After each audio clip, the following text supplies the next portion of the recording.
ಪಿತನ ಸುತನ ಮತ್ತು ಪವಿತ್ರಾತ್ಮನ ನಾಮದಲ್ಲಿ amen.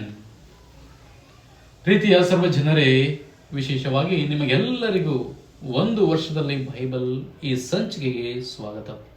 Welcome you all dear sisters and brothers in Christ Jesus with the episode of Bible in a year.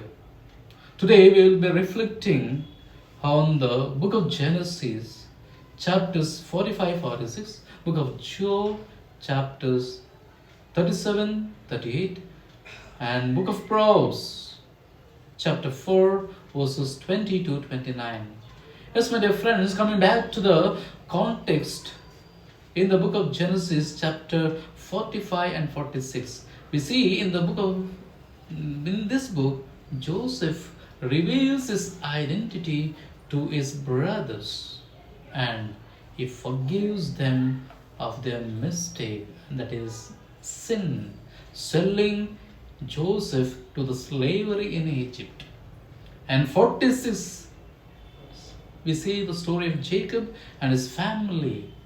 Especially they make a journey to Egypt to buy food and to see his son Joseph. Yes, we see three key themes here.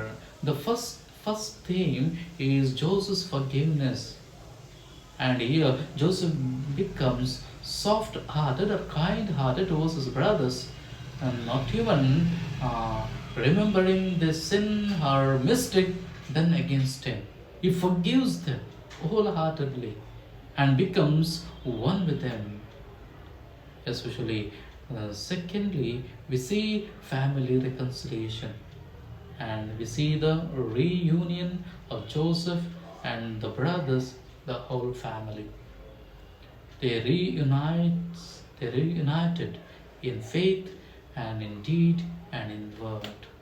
And thirdly, we see God's providence. God is favoring all the people, not only the minister Joseph, but he favors everyone. That is, he provides providence to all the people. ಹೌದು ಪ್ರಿಯರೇ, ವಿಶೇಷವಾಗಿ ಈ 45-46 ಅಧ್ಯಾಯಗಳನ್ನು ನೋಡುವಾಗ ಈ ಹಿನ್ನೆಲೆಯಲ್ಲಿ ನಾವು ನೋಡುತ್ತೇವೆ, ಜೋಸೆಫ ಮತ್ತು ಅವನ ಸಹೋದರರೊಂದಿಗೆ ಅವನು ಪುನಃ ಸೇರ್ಪಡೆಯಾಗುತ್ತಾನೆ. ಅದೇ ರೀತಿ ಯಾಕೋಬನಿಗೆ ಗೊತ್ತಾಗುತ್ತದೆ, ನನ್ನ ಮಗ ಜೋಸೆಫ್ ಇನ್ನೂ ಬದುಕಿದ್ದಾನೆ, ನಾನು ಅವನನ್ನು ನೋಡಬೇಕು, ಅವನನ್ನು ಸಂಧಿಸಬೇಕು. ಹೌದು, ಅವನ ಇಚ್ಛೆ, ಅವನ ಬಯಕೆ ಈಡೇರುತ್ತದೆ. ಏಕೆಂದರೆ ಇಲ್ಲಿ 3 ಅಂಶಗಳನ್ನು ನಾವು ನೋಡುವುದಾದರೆ, ಇಲ್ಲಿ ಜೋಸೆಫ ದೊಡ್ಡ ಕ್ಷಮಧಾರಿತ್ರಿಯಾಗಿ ತನ್ನ ಸಹೋದರರನ್ನು ಕ್ಷಮೆ ನೀಡುತ್ತಾನೆ. ಅವರು ತಪ್ಪು ಮಾಡಿದ್ದರು, ಪಾಪವೆಸಗಿದರು, ಅವರಿಗೆ ಅವನು ಕ್ಷಮೆ ನೀಡುತ್ತಾನೆ. ಅದೇ ರೀತಿ ಕುಟುಂಬದ ಪ್ರಾಯಶ್ಚಿತ್ತ, ಇಲ್ಲಿ ಎಲ್ಲ ಸಹೋದರರು ತಾವು ಮಾಡಿದ ತಪ್ಪಿಗಾಗಿ ಪ್ರಾಯಶ್ಚಿತ್ತ ಪಡುತ್ತಾರೆ, ಪುನಃ ಜೋಸೆಫನೊಂದಿಗೆ ಸೇರುವುದರೊಂದಿಗೆ ಐಕ್ಯಗೊಳ್ಳುತ್ತಾರೆ. ಅಲ್ಲಿ ಕುಟುಂಬದ ಒಂದು ಪ್ರಾಯಶ್ಚಿತ್ತವನ್ನು ನೋಡುತ್ತೇವೆ, ಪ್ರೀತಿಯನ್ನು ನಾವು ಕಾಣುತ್ತೇವೆ. ಕೊನೆಯದಾಗಿ ಇಲ್ಲಿ ದೇವರ ಔದಾರ್ಯತೆ ಹೇರಳವಾದದ್ದು. God's forgiveness is eternal, is very huge. ಆದ್ದರಿಂದ ಇದು ವಿಶೇಷವಾಗಿ ಈ ಒಂದು ದೇವರ ಔದಾರ್ಯತೆಯನ್ನು ನಾವು ನಮ್ಮ ಕಾರ್ಯಗಳಲ್ಲೂ ಇಂದು ತೋರ್ಪಡಿಸಬೇಕು, ನಮ್ಮ ಕಾರ್ಯಗಳನ್ನು ಬಹಿರಂಗಪಡಿಸಬೇಕು. ಹೇಗೆ ಜೋಸೆಫ ತನ್ನ ಅಸ್ತಿತ್ವವನ್ನು ತನ್ನ ಸಹೋದರರಿಗೆ, ಕುಟುಂಬಕ್ಕೆ ಬಹಿರಂಗಪಡಿಸಿದ, ಅದೇ ರೀತಿ ನಮ್ಮ ಅಸ್ತಿತ್ವ ಸಮುದಾಯಕ್ಕೆ ಗೊತ್ತಾಗಬೇಕು. ಏಕೆಂದರೆ ದೇವರು ಇಂದು ನಮ್ಮ ಒಂದು ಅಸ್ತಿತ್ವವನ್ನು ಆಶೀರ್ವದಿಸುವುದು, ಅಭಿಷೇಕಿಸುವುದು ಅವರ ಒಂದು ಸ್ವರ್ಗ ಸಾಮ್ರಾಜ್ಯವನ್ನು ಸಾರುವುದಕ್ಕಾಗಿ. ಅದೇ ರೀತಿ ನಾವು ಯೋಬನ ಗ್ರಂಥ 37-38 ಅಧ್ಯಾಯಗಳನ್ನು ನೋಡುವಾಗ ಇಲ್ಲಿ ಯೋಬ ವಿಶೇಷವಾಗಿ ತನ್ನ ಸ್ನೇಹಿತನಾದ ಎಲೀಹುವಿನೊಂದಿಗೆ ಸಂಭಾಷಣೆ ಮುಂದುವರಿಸುತ್ತಾನೆ. ದೇವರ ಆ ಒಂದು ಶಕ್ತಿ, ಅವರ ಮಹತ್ವವನ್ನು ಅರಿಯಲು ಮತ್ತು ನಮ್ಮ ಒಂದು ಶಕ್ತಿ ದೇವರ ಶಕ್ತಿಗೆ ನಿಲುಕುವುದೆಂಬುದನ್ನು ಅವನು ಅರಿಯುತ್ತಾನೆ. ಅದರ ರೀತಿಯಲ್ಲಿ 38ನೇ ಅಧ್ಯಾಯದಲ್ಲಿ ವಿಶೇಷವಾಗಿ ದೇವರು ಯೋಬನೊಂದಿಗೆ ಮಾತನಾಡುತ್ತಾರೆ. ನೀನು ಈ ಒಂದು ಸೃಷ್ಟಿಯ ಬಗ್ಗೆ ಹೇಳು, ಮನುಷ್ಯನ ಜ್ಞಾನದ ಬಗ್ಗೆ ನನಗೆ ಹೇಳು.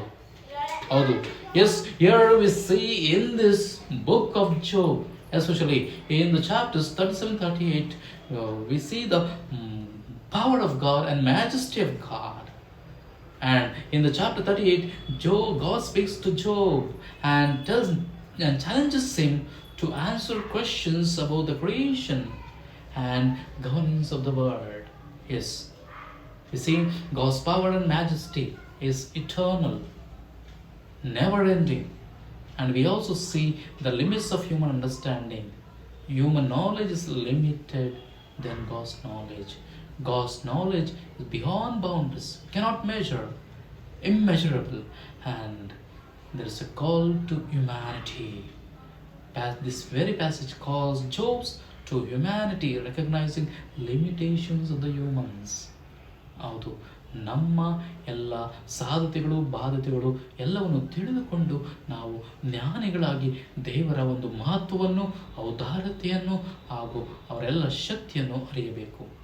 ಅದೇ ರೀತಿ ಜ್ಞಾನೋಕ್ತಿಗಳಲ್ಲಿ ನೋಡುವಾಗ 4ನೇ ಅಧ್ಯಾಯ ವಚನಗಳು 21-29 ವಿಶೇಷವಾಗಿ ಇಲ್ಲಿ ದೇವರ ಮಹತ್ವವನ್ನು, ಅಂದರೆ ದೇವರ ಸುಜ್ಞಾನದ ಮಹತ್ವವನ್ನು ಅರಿಯಬೇಕು.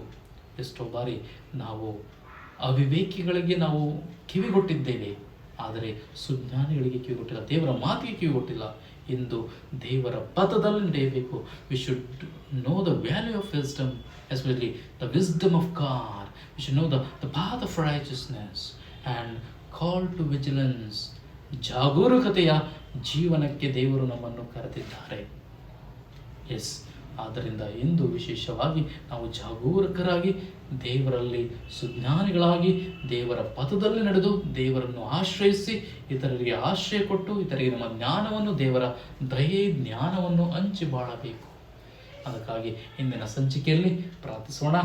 ನಾವೆಲ್ಲರೂ ಪ್ರಾರ್ಥಿಸೋಣ ಪ್ರಿಯರೇ. ಆದ್ದರಿಂದ ನಿಮ್ಮಲ್ಲಿ ನಾನು ಕೇಳುತ್ತೇನೆ, ಸುಜ್ಞಾನಿಗಳಾಗಿ, become wise in God's presence, become vigilant in God's presence, and become righteous in God's presence.